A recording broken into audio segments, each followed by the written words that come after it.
So this time, I'm now going to proceed with one of the topics as a content of our reference authored by Amos Gilat. So my assigned topic is about the mathematical operations with arrays. Now, before I proceed, let me run this program. Okay. So what you can see on the rightmost window is the run program, while on the middle window is the source of the parameters or the syntaxes. So side by side, I'm going to discuss both of them so that it would be meaningful for us to appreciate and understand the conditions where it is being coded, and at the same time what are the expected outputs.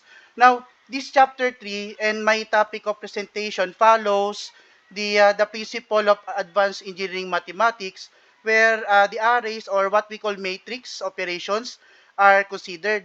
Now, the very idea of using this is to provide some operations whenever we come up with a numbers of matrices, whenever we try to multiply, divide, and most likely its application in finding for the unknowns, and of course we need to deliberate some database solution. Now, based on Amos Gila presentation, okay, so I think I have run this out, okay. Uh, Now, to proceed with the discussion of my colleagues earlier. So we have a sample problem. Let's say we have here we have to use a matrix operation to solve for the system of linear equations. Now, don't forget that matrix follows a box order solution, meaning there should be equivalent orders to the rows and to the column. Otherwise, it can be solvable by eigenvector or Ritz vector, but that is out of scope. Okay. Now,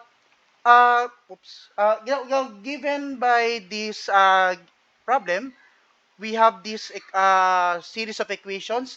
4x minus 2y plus 6z is equal to 8, 2x plus 8y plus 2z is equal to 4, 6x plus 10y plus 3z is equal to 0. Okay? Now, allow me to present different ways of solving this using what MATLAB can recognize as a program. Now, solution number one, no, let us look at on the rightmost window.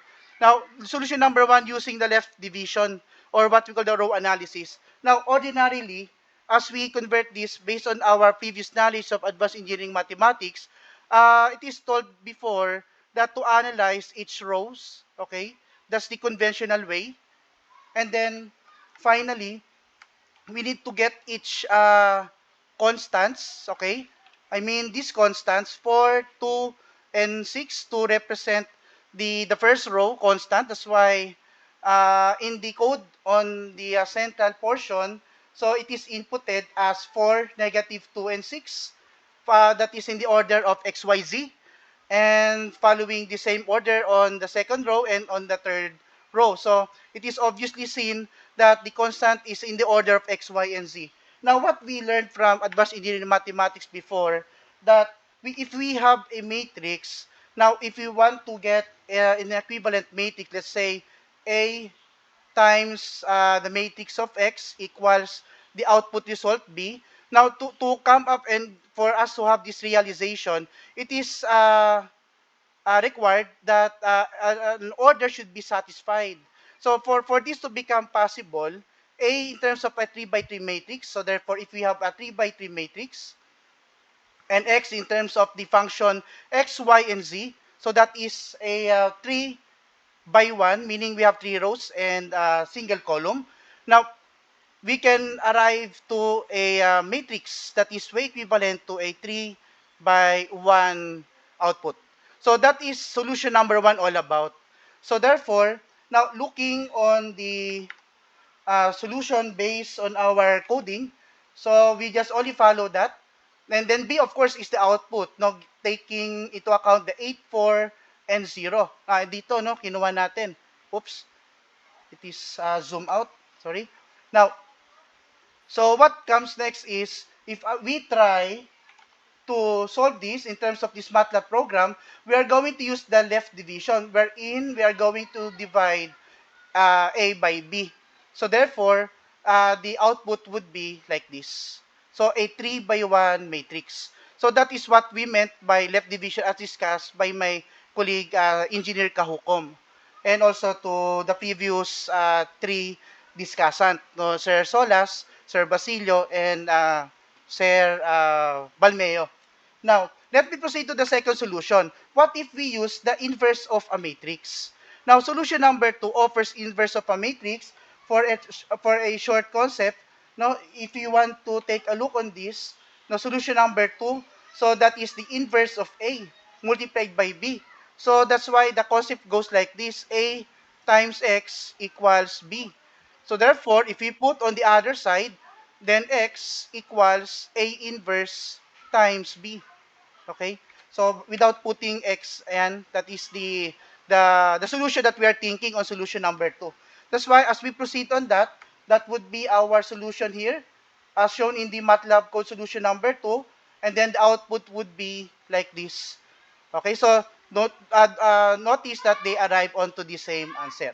Now, what are the remaining two solutions? Now, if we impose the left division, this time we will try to impose the right division, the what we call the back slash division. Now, the concept is, now as I discussed earlier, and also with respect to the concept of advanced engineering mathematics. Now, if we take a closer look on this, again, for the given space, what if our approach is this one? We will take into account the columnar constants, okay? Now to proceed with the first equation, to proceed with the second, and to proceed with the third. So therefore, our now constant for the variables of x are in terms of a row. So that to satisfy a given matrix condition in terms of what we know from engineering mathematics, so in solution number 3, now this is the offered solution. Where is it? Ito, to. Okay, this one. Yan. Then, x times c is equal to d. Is this possible? But the c is what we call the matrices per columnar. And then we appreciate that d is the constant, no, beside as the output. No, change letter po tayo. So therefore, is this true? Let's try to find out. Now, if x is a 1 by 3 matrix, because we are going to treat as a columnar matrix multiplied by, so a matrix C, where it is a 3 by 3 matrix, so our expected output would be a 1 by 3. So that is a 1 by 3, and that should be our matrix D, and that satisfy only the condition for D. So that is true one. So therefore, this is possible, and then as we perform the operation as a MATLAB code, so it allows to divide C with respect to D. So that's why the opening suggests that the C is the one should be divided by the D matrix. So therefore, as an output, now if you notice, there will be a inverse of a matrix, so that the output would become again a columnar value, columnar matrix. So therefore, without an apostrophe or a prime, it will just only be a row matrix as an output. But it is also correct. So therefore, this will be our output. Now, without a prime, that would be a row matrix. Now, for solution number 4, so using the inverse, but this time we are going to position, okay? On the right portion of D is the inverse of C with the same reason as explained in solution number 3. So then we will arrive to the same answer.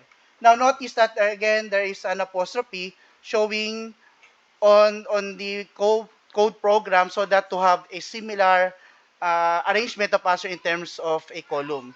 And then that ends up my discussion on the concept.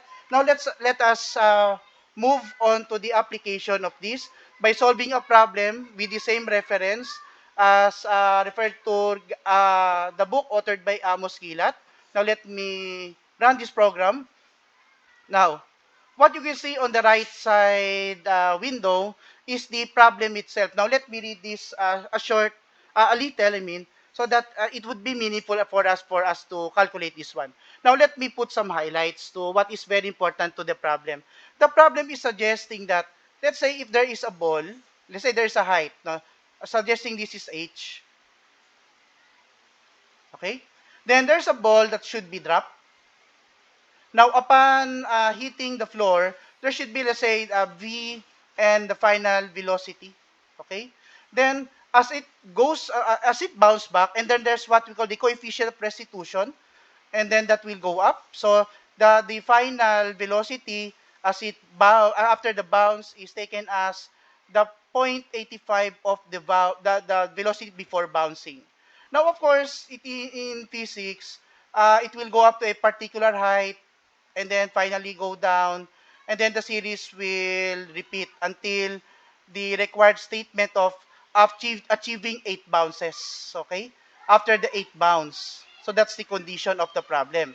Now, let us proceed with the solution. Looking on the uh, right side window. Now let n be the number of bounce and t of n to be the time it will take to have the particular bounce from the previous bounce in seconds, and g and h are specified. We have to use 9.81 meter per second squared as per reference to the problem, and h to be the 2 meters as the starting height.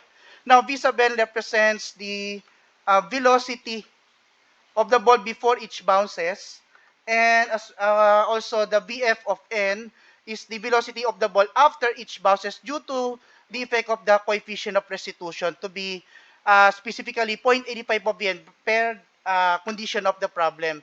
Now let's proceed with some conceptualization. Now before you solve for this problem, because it is being asked here to generate, okay, to determine the times at which the ball hits the floor for the first 8 bounces. So then setting t is equal to 0, of course, for the ball to drop, and then calculate the velocity of the ball. This will be the derivation that I will discuss for a little while.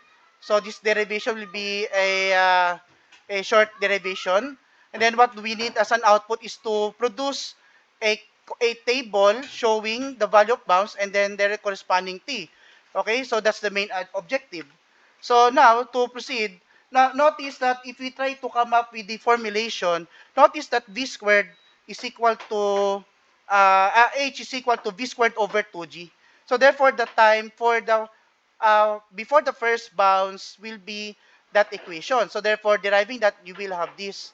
But the problem is, after the first bounce, note that for the first bounce, it is just only one similar height that it will take, no? Let's say h sub 1. However, as it produced the first bounce, okay, the first bounce, okay, and then finally going back to Earth, so that will be another h2. Notice that the time it will take, let's say this is taken from t1, and the time it will take for the second bounce is double, times 2.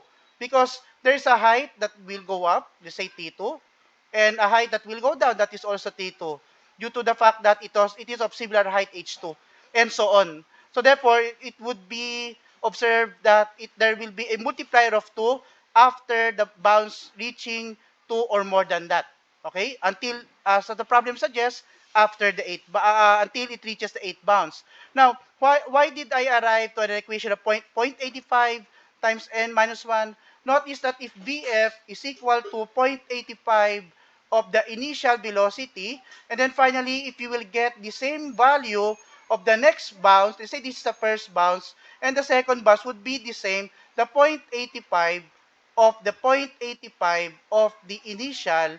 So meaning you're just only taking into account that the 0.85 is just only raised to n, the number of times it will bounce. However, since I am starting with the number of bounce on the second bounce, so there should be a minus 1, so that to disregard the first bounce, it has a different characteristics. So that's why on my programming, so I let this MATLAB code to exist.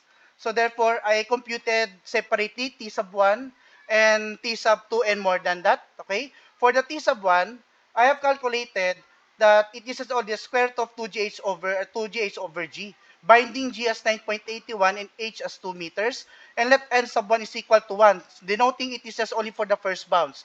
However, so for the second bounce to exist, so that will be from 2 to 8. So for code explanation, that's why this formula will not exist.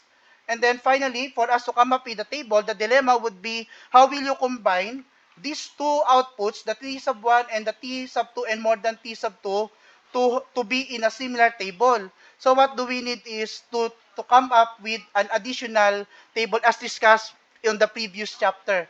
Now, I want to do is on the first row, or rather on the first column, I want to print out the data for the bounces. Okay? Oops, sorry. Sorry for that. This one. So n sub 1 for the first row, and for the succeeding row is the n, starting from 2n up to 8. And then finally, on the second column, t sub 1 for the first time, and then t sub n from 2 to 8, because we are binding from 2 to 8 for n on the line 50.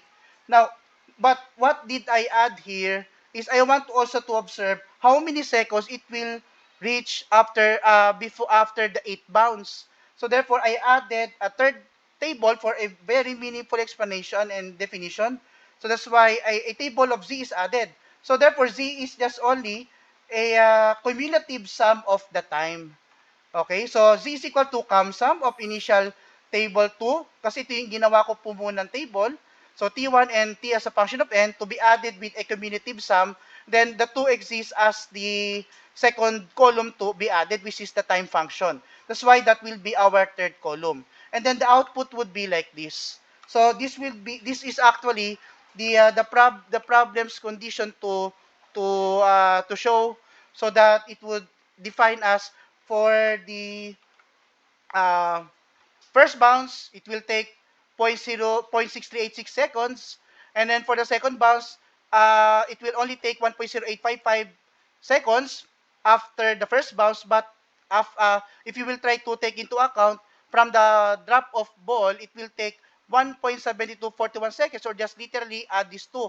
And the same with the third bounce, it will just only take 0.9227, meaning as it goes up and at it goes down, that is only 0.9227 seconds. But starting from the origin, okay? So that therefore this is the first bounce, the second bounce, and the third bounce. The third bounce would mean 2.6468 seconds. That's the meaning of the table as required by the problem. So therefore, as a general sense, so there's a comment here where the first column is n, the second column is the t function of n for every bounce as described and binded here. It is clearly stated here. And for the cumulative sum as a third column, that would be the third column as for the successful bounce from the time of the ball was dropped. Okay? So I hope that this is clear to all of us, and I hope you learned something new today. And thank you for your kind attention.